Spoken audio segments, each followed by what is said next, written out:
kill with all his material. Oh, that's He's a gonna bad, try it bad out. pun too. That was a good pun. We are, where are we? Are we on? Yep. Okay, call the meeting order at 4 p.m. First part is a public hearing pertaining to ordinance 2025-6. It's rates and charges for the waterworks system. As I reported at our regular meeting when we introduced the ordinance, it's mostly for the rates to the Westville Correctional Facility with the water project and everything for the bond. And there is also a surcharge for the water users, which is based on meter size, and it'll be to offset the general fund paying hydrant rental to the water company. This will make up for that amount. So I will open up the public hearing. We have some gentleman from Baker Tilly to report on it. If you want to, Tyler, if you want to give us a little brief synopsis. Yep. Yeah, so I'll go through this rate study kind of at a high level. I'm just going to skip to page 10. This is kind of the page that calculates the rate increase that's needed for the utility. I shouldn't say rate increase because the utility doesn't need a rate increase. But the rate increase that would be needed had the connection to WCC not been made. So you'll see kind of left to right, it's calendar year 2024 with adjustments made to get to 2028. We have to go out to 2028 to make sure there's sufficient debt service coverage 1 year after project completion. So therefore, we have to add in inflationary factors through 2028. Operation and maintenance expense, again, the details of this are all in the report. You can see those on page 2. But essentially, the post-project operating budget is $1.1 million.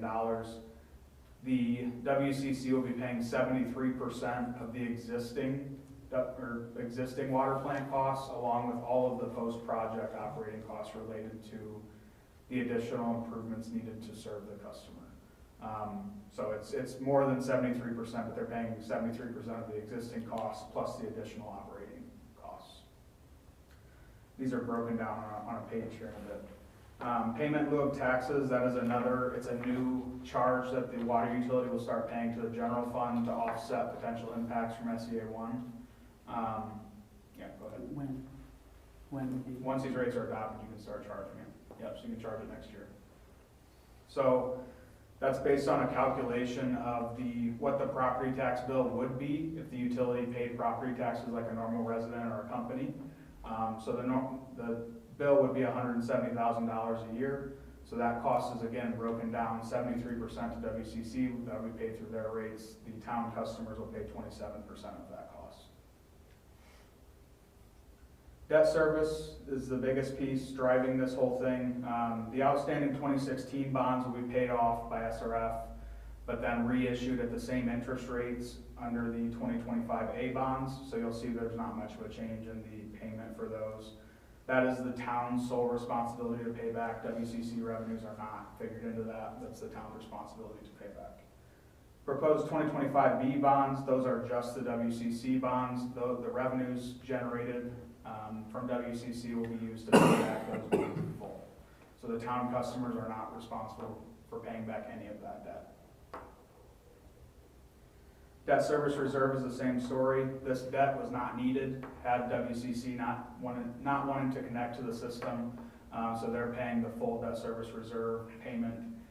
That's funded over a 5-year period equal to the maximum annual debt service payment. It's just a safeguard for SRF to pull from in the case that the town can't make a debt service payment. So the town currently has a debt service reserve, which is fully funded on the 2016 bonds. That amount's being transferred to Bank of New York. The variance between that, the old debt service reserve requirement and the new one, is funded by WCC.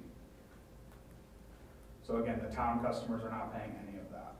So, and actually the additional costs of our share will be covered by the additional revenue we get from WCC. It won't cause a rate increase. It'll be through their volume of water. We'll keep our keep us from having to raise our rates. Yes, yes. As of ignoring the Phase 2B distribution system part of this, the utility doesn't need a rate increase at this time because of the revenues being generated by WCC. Yeah, we'll get there. Replacements and improvements, you've got a capital improvement allowance of $97,500 a year.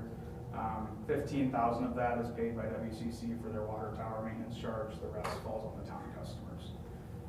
The agreement with WCC is that they only will pay for capital improvements that directly benefit their portion of the system.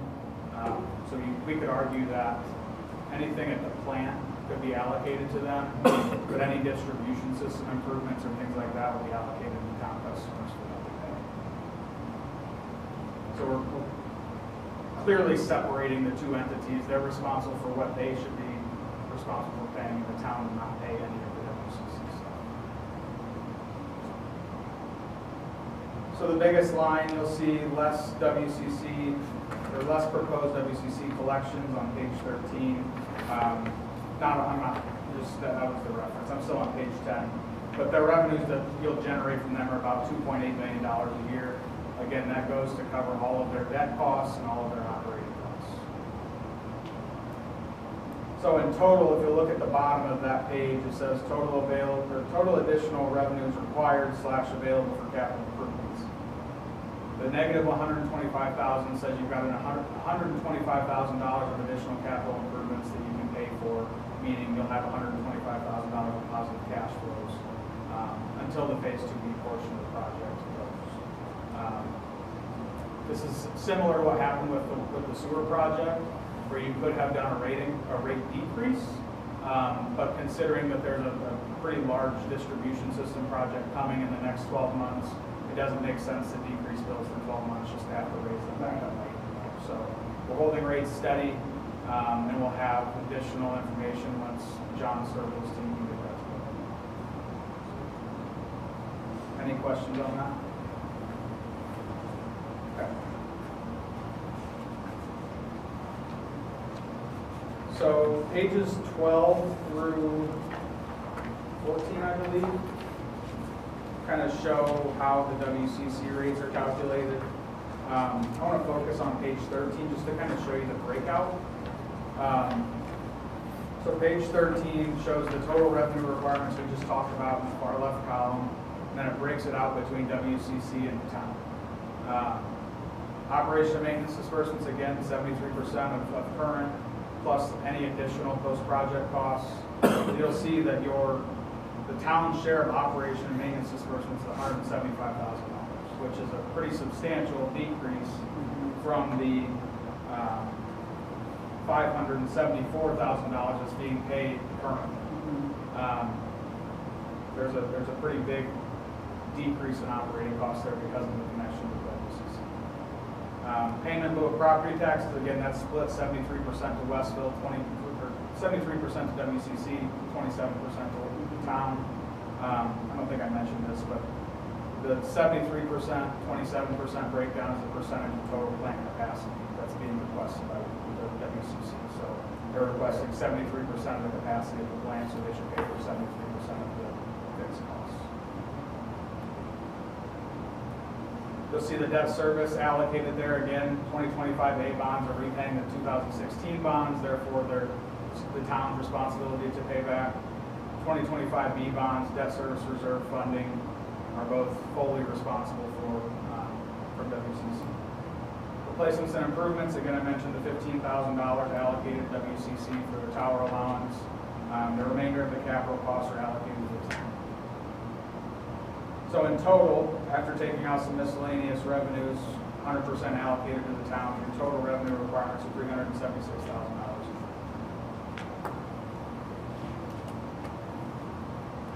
Any questions on that? Okay. So pages 15 through whatever that last page, I think it's 20. 15 through 20 are really focused on the town. I'm going to go to page 16. Page 16 looks at what if this project didn't happen.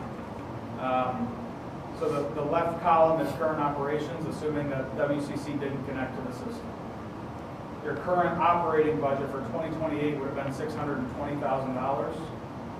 Your outstanding bonds would have been $109,000 plus your capital improvement allowance of $82,000.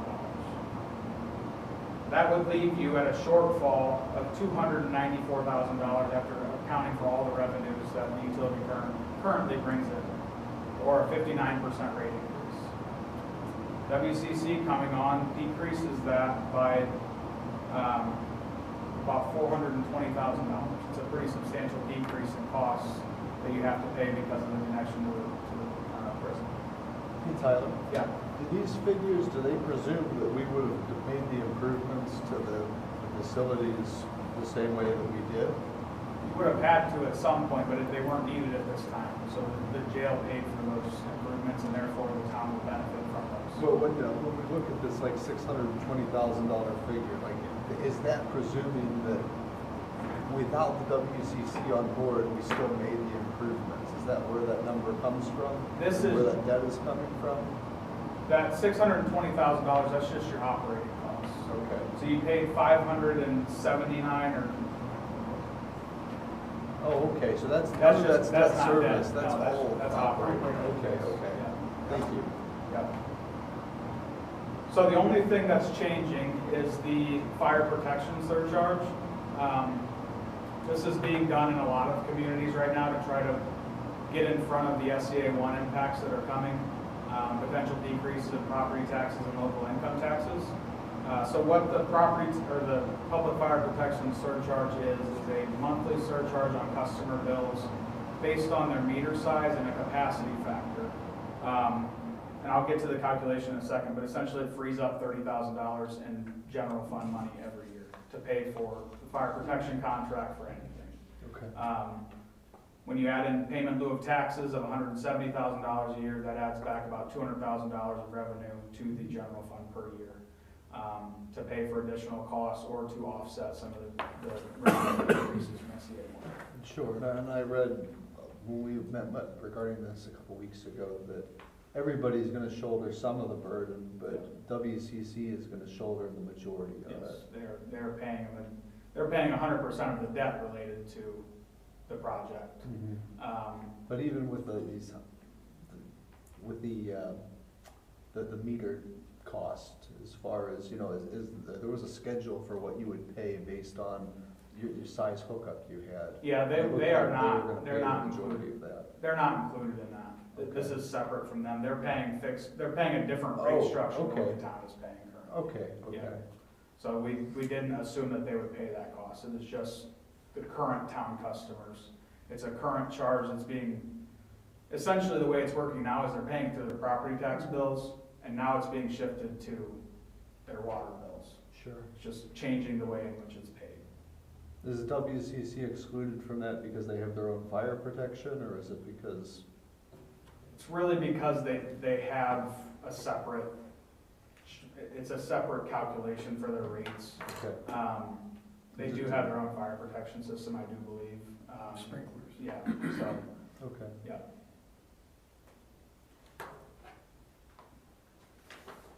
So, this WCC project was a godsend. Yep. It was, I wasn't a part of the sewer project, but just basing it on the fact that there was a 33% rate decrease, I would assume that the sewer utility was in the same spot 4 or 5 years ago as the water utility is now, where there was probably a need for a rate increase coming. And the WCC connecting kind of really offset those costs that the utility was going to have to pay. I'm not even talking capital, I'm just talking operating costs, so, yeah. Tyler, is it typical that municipalities, water company, whatever, typically, like, do they every 2 years review their rates? Yeah. Isn't that a good practice to do? So Yeah, so we do the financial management reports right now with the comprehensive plan. We're looking at rates every year. Okay. If you weren't to do those, then we would recommend 2 to 3 years at the very least. There's some times where we see somebody does a rate study every 5 years and they do like 5 phases. Just to kind of keep things moving, and some places do inflationary adjustments, which I don't really agree with, just just because it's kind of speculative. Mm-hmm. But, yeah, we're gonna keep an eye on your rates, especially going forward here, Yeah. just to, because the biggest thing to understand is that the post-project additional costs are based on estimates right now. So until we know what those actual costs are, it's based on estimates. So in 2 to 3 years, and we have actual cost information, we'll be probably looking at reassessing rates. Page 18 is a breakdown of those fire protection surcharges. Essentially what it's doing is calculating a rate that is currently charged. So you're currently charging $325.71 per hydrant. So that's $33,548 per year, divided by your total equivalent connections, which is calculated on the prior page, to get to a 5/8 inch or 3/4 inch charge of $3.45 per month. Yeah, this has the old rate on it. Yeah, the rate ordinance is correct. The rate study was not reprinted. Oh, okay. The rate ordinance says 5/8 inch through 3/4 inch Yeah. is $3.45. Yeah. So most customers are only gonna pay $3.45. Yes. Cents, 36, 30, less than $40 a year. Yeah. Yeah. Okay. Yeah, it's so reasonable. Yeah. And it's something it'll probably get adjusted when we look at rates on the distribution system portion of the project, just depending on what kind of funding package you get from SRF. We know there's lead service line replacements that are needed, but also some other distribution system components that are needing replaced. So the schedule for that is kind of up in the air right now, but I can kind of give you a high level of where that's going. It's just, we're going to issue bond anticipation notes in the spring. It's a short-term funding mechanism to get you to your long-term funding. It's what we did for this phase of the water It's like a project. construction loan when you build a house. Yeah, so what's gonna be built into that, it'll be the phase 2B portion of the WCC project, the actual construction costs. So there's a redundant main that needs, or a couple of redundant mains that need to be built next year to provide water to WCC, so those construction costs will be paid for in the ban, along with the non-construction costs related to that project and the town's portion of the project. And then next fall, we'll plan to go back to the state revolving fund and issue long-term debt again to pay those bans off, and then also to pay for the construction costs on the town's distribution system. So I say all of that to say, the $3.45, that's the rate that'll be effective for the next 12 months-ish, 10 months-ish. And then we'll be looking at, when we do an across-the-board rate increase, we'll increase those rates by whatever percentage the rate increase is. That's just kind of how we approach it. On this page, like it looks like there's an asterisk. Where is that asterisk footnote at? On the proposed monthly charge per connection. On what page? On this 18, Okay. there's a little asterisk here where it says proposed monthly charge per connection. There's an asterisk. Like, Mine doesn't have it. oh, Mine okay. doesn't either. Oh, okay. It's just a printed anomaly? I don't know. Mine doesn't have the. No, mine No, doesn't. George's doesn't either. Like, I really thought that was an asterisk. Oh, okay. I was looking for a footnote. Well, it's nice that you're paying attention and looking for that stuff. So the one thing that I will note on that page though, the 3/4 inch technically does have a 1.5 equivalency factor compared to the 5/8 inch, just because it can fit more water through it. But due to the town's system, it can't separately classify those 2 meters. So the meters are currently classified as 3/4 inch, but they could be 5/8, they could be 3/4. What we did in the rate ordinance is we combined that into one. It's just 5/8 inch and 3/4 inch are both $3.45 per month. So there's no confusion, there's no separating those meters. And that's not uncommon. A lot of places have base charges or minimum charges that say 5/8 inch, 2 3/4 inch are the same base or minimum. And a lot of places on their water meter, it's cubic feet. Yeah, yeah. I don't like that, to be honest, but. I don't know why you just don't put gallons, because what's a cubic foot, 7 1/4, or 8 1/3? I never remember weight of water and volume of water, Yeah. which is which. I thought I thought the weight was 7 1/3. Okay, then the cubic foot is 8 gallons.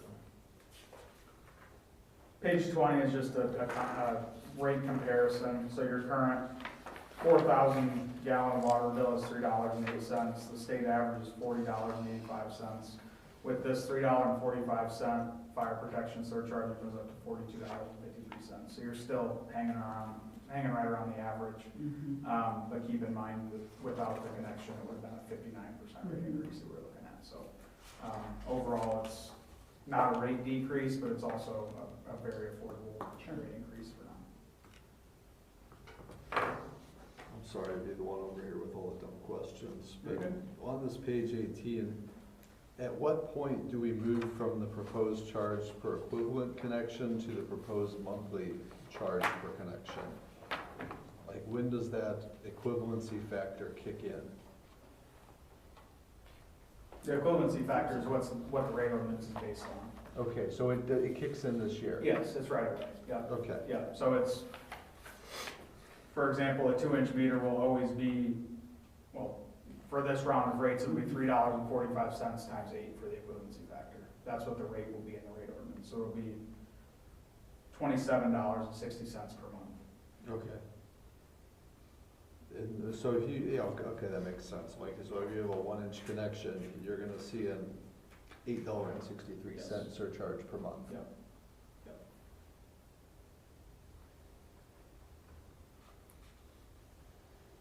So South Coast will see this $276 per month Yep. surcharge. Yep. That's not nice. Any questions for me? No. You probably know what the smirk was about though.